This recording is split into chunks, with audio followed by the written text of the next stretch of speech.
success today. We're going to start with this right here. We're looking forward to a very successful prep. Starting in the position where it's basically the hardest and heaviest. My best place ever already. I'm saying it now. At least All right, guys. So we're here today.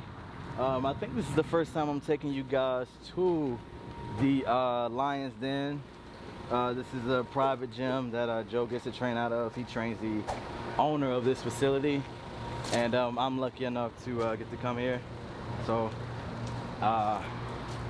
yeah, let's go ahead and go in and we'll check it out. I may give you a tour too. It's pretty cool. Lions in the front, definitely really cool. This is my shirt today. Hey, it's official. Alright guys, so this is the inside of the Lion's Den or Bare Knuckles Gym, depending on like what your specialty is. This is Dave's facility right here, as you can see. He built it maybe like two years ago, I think. Yeah, I guess he kind of wanted his own spot to be in. This used to be a furniture store. So no, but he's definitely transformed it over the years. So it's really, really cool to have a guy, you know, at his level in the bodybuilding. This is Izzy. Hi, Izzy. Yeah, go back in. Okay, so Izzy gonna go out there.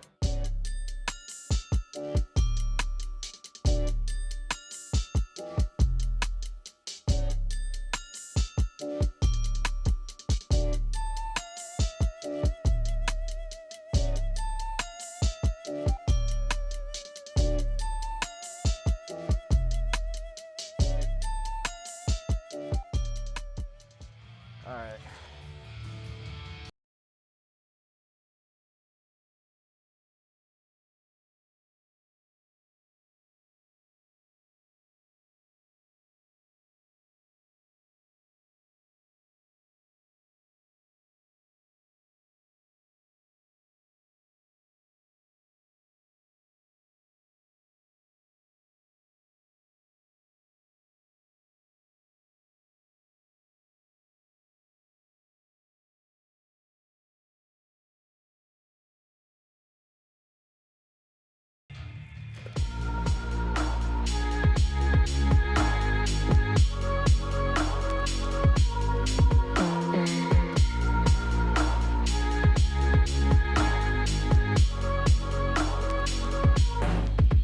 So how do those help you out? just so the bottom, you don't have to break it as low.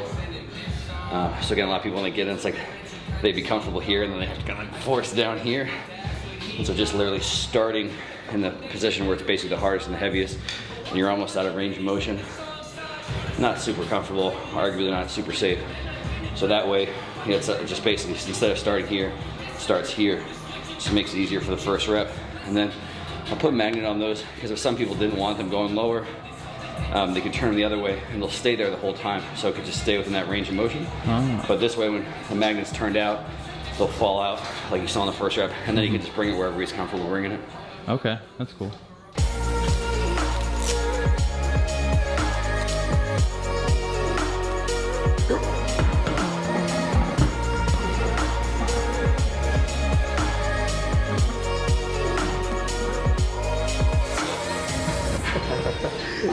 See how you feel after this. Like, yep, that's good. That's enough. Call it a day. Does it do anything putting them stacked like that? Yeah, it just makes it basically different weights at different points in time. So you put a plate on the top, basically how much weight's actually in your hand is heavier at the bottom. And as this thing comes closer to the axis of the machine where it rotates, it actually has less weight in the hand. So basically it's like this one, these two together make the bottom a little bit heavier, you know, relative to everything else. So the range of motion gets a little lighter as it comes to the top.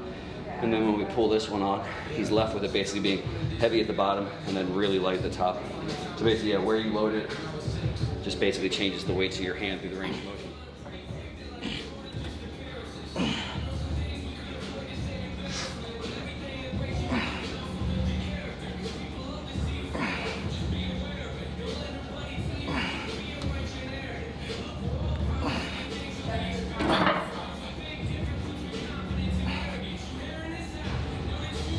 Get your head on. Got some reps. Let's go.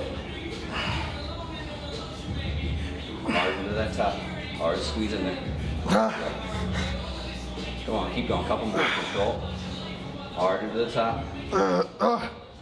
Hard into the top. Come on. Easy. 2 or 3. Hard. Come on. Go, go, go, go, go. One more, Terrence. Come on. You got it. Hard. Yep.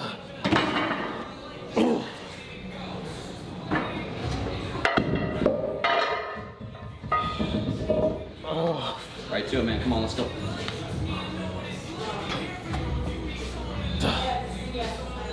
Keep a nice smooth pace. Good. Keep that pace. Nothing changes now. Come on. Same pace every rep.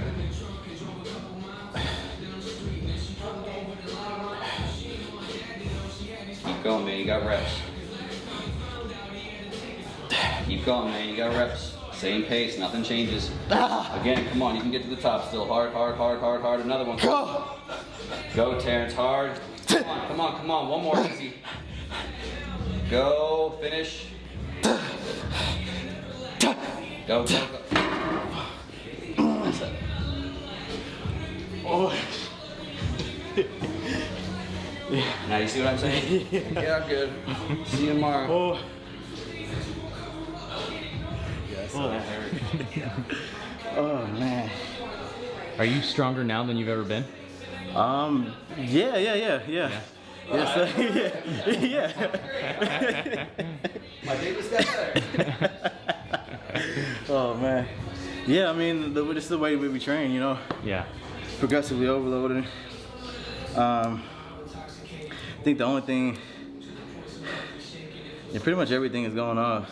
I think my squats have pretty much stayed the same, but we're not trying to get any stronger on that, you know. We're just trying to maintain what I have in the quad and adductor department, so it makes sense, but everything else is increased and everything else is grown, so yeah.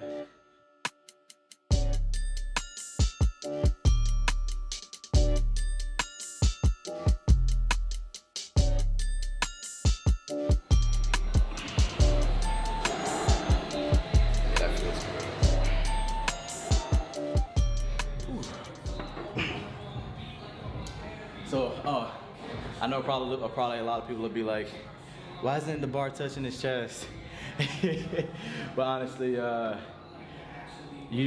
can't get there, and there's no point in me forcing myself to get there. That's how you get up injured really, really badly. So like basically the kind of tell for people when they're pressing how low they should go is to see what you can bring down to naturally, and that's kind of where your active range is. If you can go further, then that's awesome. Good for you. But this is for everyone else. Just go as far as you can take it, and don't force yourself into positions you can't get to.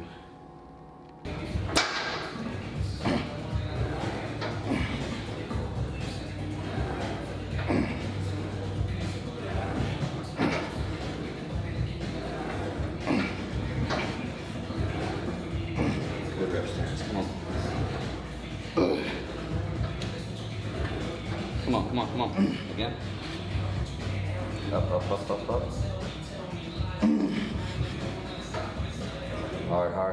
Hard. Finish. Good.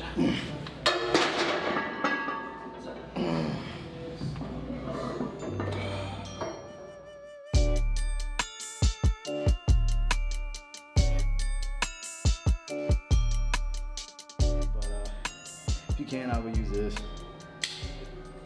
We got this half pad on here, just because it gives you a little bit more range of motion, allows your shoulder blades to move more. Because usually, especially with like a lot of pec deck machines, like the pad is really, really wide, and it's kind of restricting. But this is pretty cool. I don't know if Joe invented this, but he showed me it, so. The funny thing is I actually did. I know that other people, actually the really funny thing is, no, I definitely know that I didn't invent it. Well, the funny thing is all I mean is I never saw anybody do it before. And I actually started doing it, I mean, probably over 10 years ago, because the Free Motion makes the seated chest fly that they make. So it's like a set machine that's cables that's only for the fly. And so the machine, anyone that ever used it, it like bottomed out really fast. So like when you're going out, you're like, oh, I could have gone farther, but it bottomed out. So I used to start to put stuff on the seat just so I'd sit further forward and could stretch. And I remember one time I just put a foam roller there, and I was like, oh shit, like this is nice. And so then I basically started to do a foam roller on purpose. And then at some point in time figured out a lashing strap to hold in place. But so the funny thing is, I mean, that was before I had social media or anything. And when I first posted this like online, because that's the way the world works, I didn't say that I invented it, but I said something like, I've never seen anybody do this before, here's why I like it. And there's some guy out there that invented, he has a patent on it called like the, what does he call it? Like the something weird, like the bamboo pad or something. I don't even know why the hell he calls it that. But all it is a foam roller that's in a cloth case, and like then it has like Velcro, so it's basically Velcro through it. But the funny thing is, I remember when I put that up, somebody was tagging that guy like, oh, so and so invented this, and he was charging like, I'm not kidding, it was something ludicrous. It was like $100 for it, and I'm like, oh, that's cool. And I was like, well, a half foam roller costs like $8, and the lasting strap costs like $1, so I think I'll stick with mine, thanks. So again, well, I say that too, so I know I didn't invent it. Somebody else had the same idea probably, who knows, when they first had it, but they just have a super expensive, like it's my joke, like there's some stuff that I use that cost me like $6, and I could just stick my fucking name on it and be like, oh, this is $100 for this thing, but. Yeah.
Good, come on.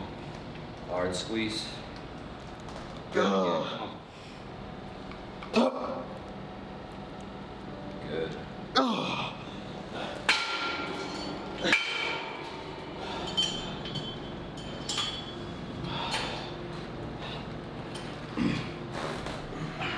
Yep.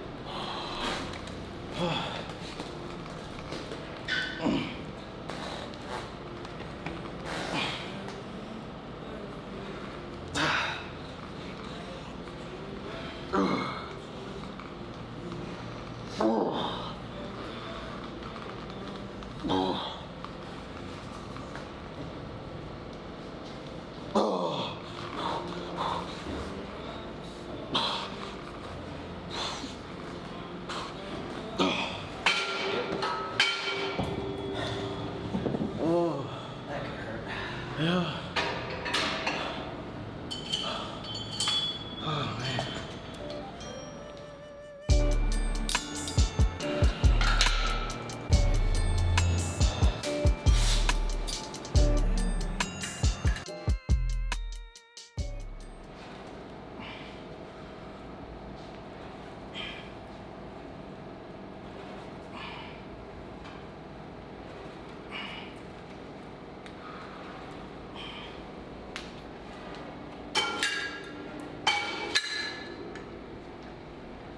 So 3 exercises for chest, and now you're doing some triceps. How many are you gonna do?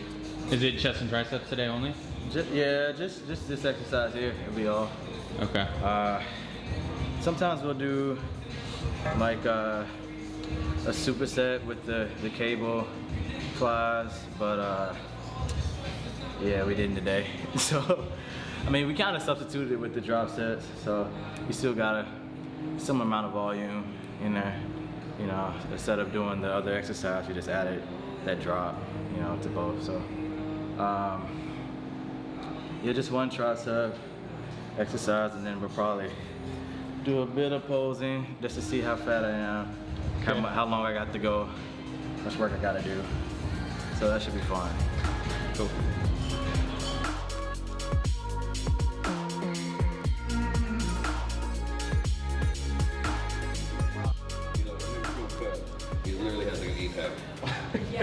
Shut up, dude.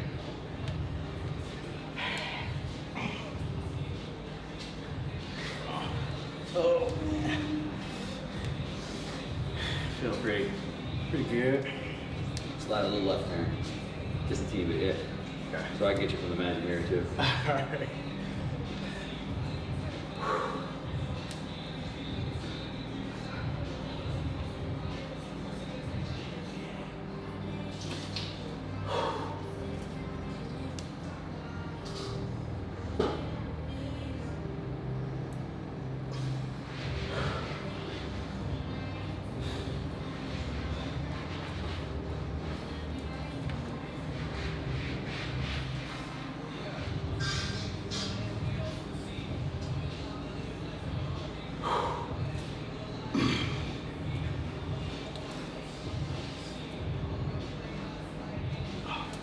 That's tight.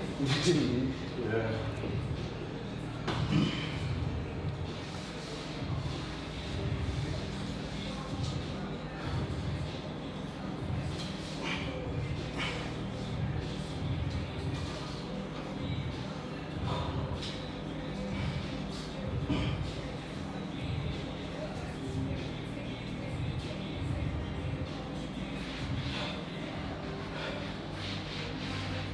Try side chart on this side, I guess.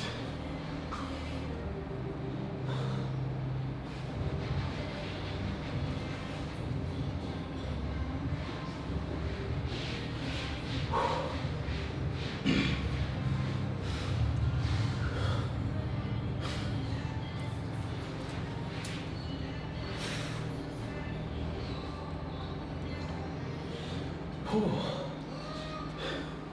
Feel pretty good. Yeah. Gonna have to chop a leg off to make that weight class. Oh, should be fine. Yeah. Yeah, I don't think I only need one. yeah, right.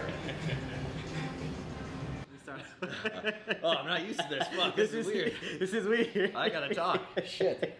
Oh man. So yeah, this is Joe Bennett, What's up? Hypertrophy coach, and I don't know. I met you about 2 years ago. No, longer than that. Longer than that. Yeah. 2000. Oh 3 or 4, yeah, 16. 4 years now. Yeah, for you. You know. Time flies. Yeah. So 4 years ago, sometime after the Temple Pro, yeah, he slid in my DMs and. Did I? Yeah, you did. I'll have to look back. I want to look back how our courtship started. I'm gonna scroll back. Yeah, he was like, Hey, he was I like like, your muscles, man.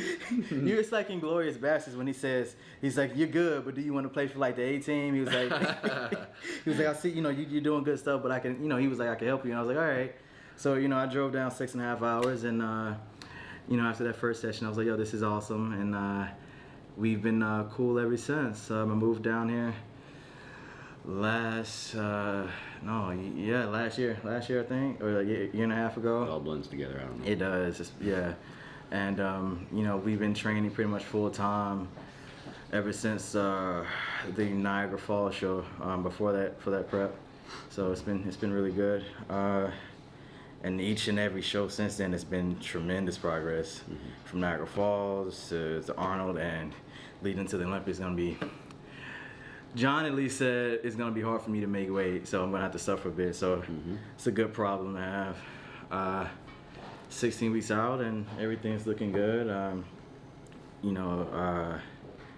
Basically volume is pretty good, and Joe basically, depending on my energy levels, he's gonna like lower it or whatever we need to do leading into the show. It's been pretty cool because it's good to have a guy on the outside looking in. Especially with leg day. Normally I would probably do, like if I didn't get with him, I would probably still be doing a pretty similar, pretty higher volume or compared to what we're doing now. But he's like, hey, we need to ease up on the legs and focus on hamstrings and on your upper body. And having it out like that is very important sometimes. I mean, I know my legs are good, but sometimes I'm still like, yo, let me push. And it's good to have that voice to tell you not to do certain things. So I'll let him talk for a bit because that's about all I have today. Yeah, no, that's most of it, man. Like Terrence said, I mean, it's for anybody that doesn't really know, Terrence is like at the top of his weight class. So I mean, I think you were in comfortably by like, were you like right at the right? Yeah. So we had to not eat for maybe 5 hours the day of, and I weighed in 174.8.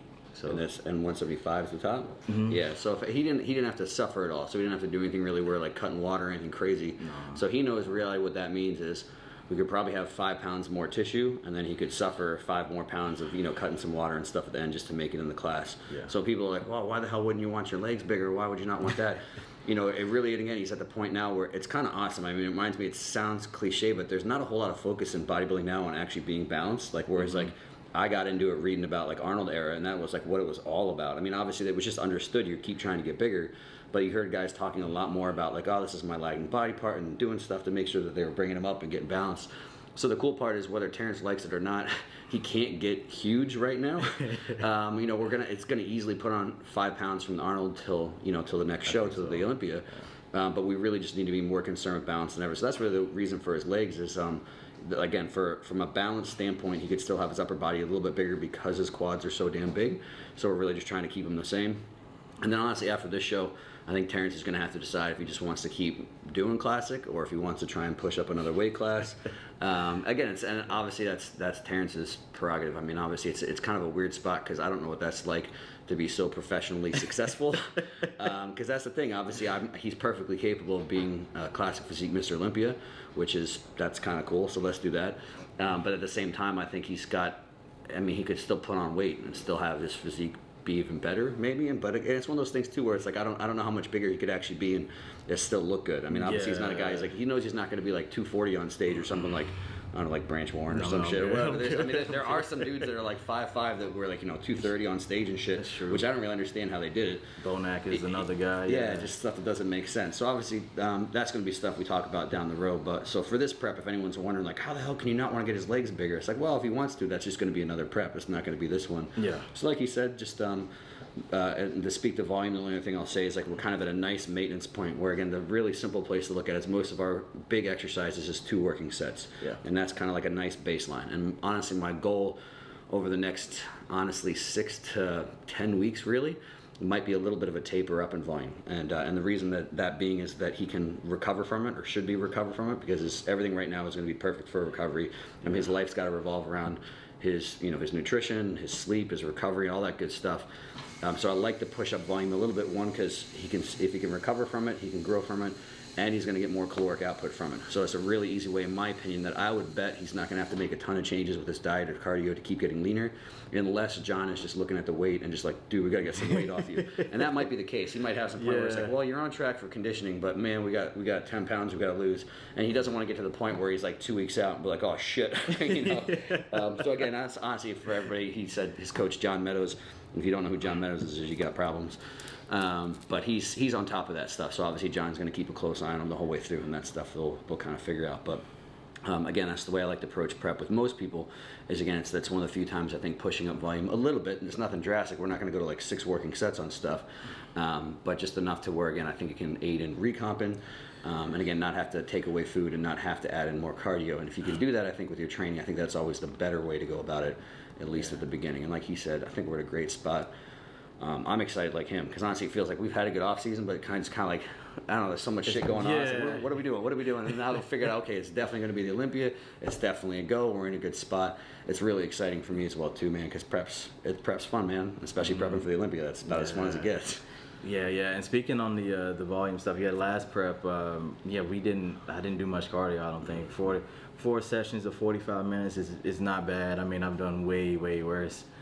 Food was very, very high still. I mean, I want to say it was around 200, 250 at majority of my prep. So grams of carbs. Grams of carbs. 250. 250 what? 250 spoonfuls of cereal. Yeah. So definitely that attests to the training and his knowledge, for sure. So definitely looking forward to a very successful prep. It's gonna be my best place ever already. I'm saying it now. At least my best look for sure. Mm-hmm. And I'm excited. All right.